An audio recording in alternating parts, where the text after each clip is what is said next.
Clarify the link between your goals, your achievement milestones, and your strategies. In other words, between your data and your strategy.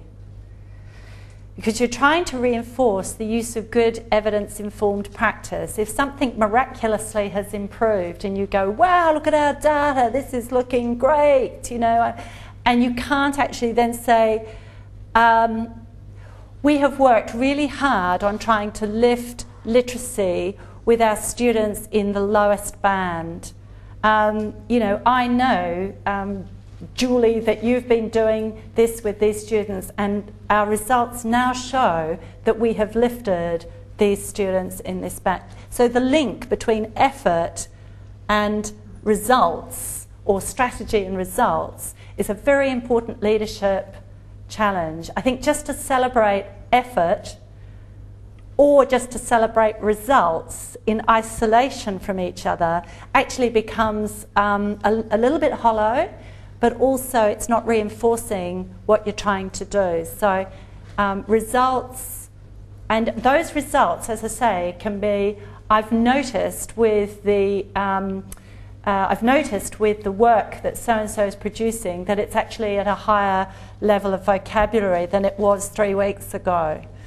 You know, they're the sort of data observations that you're trying to reinforce all the way through your leadership of this work. Very challenging, very time-consuming, but incredibly affirming, reinforcing, and motivating to have people noticing the little things. So it's creating that narrative, as I said before, the clear expression of the relationship between what you're doing and the hoped-for results, and then being able to articulate that those results were achieved partially, fully, exceeded as a consequence of the work that we do. And then evaluating that progress is that using that appreciative inquiry, which I talked about at the outset.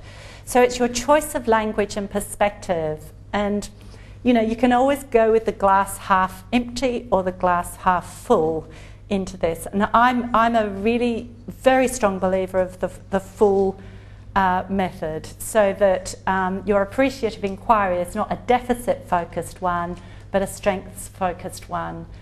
So you're noticing the kind of good things that are going on, you're noticing the improvements, and you're helping shape that for those areas that mightn't be working quite so well. Asking questions is fundamental, but it's the right kind of questions that are learning-oriented that the leadership team needs to be working on. So affirming the strengths, reflecting on the past successes. So where has this worked well in the past for you?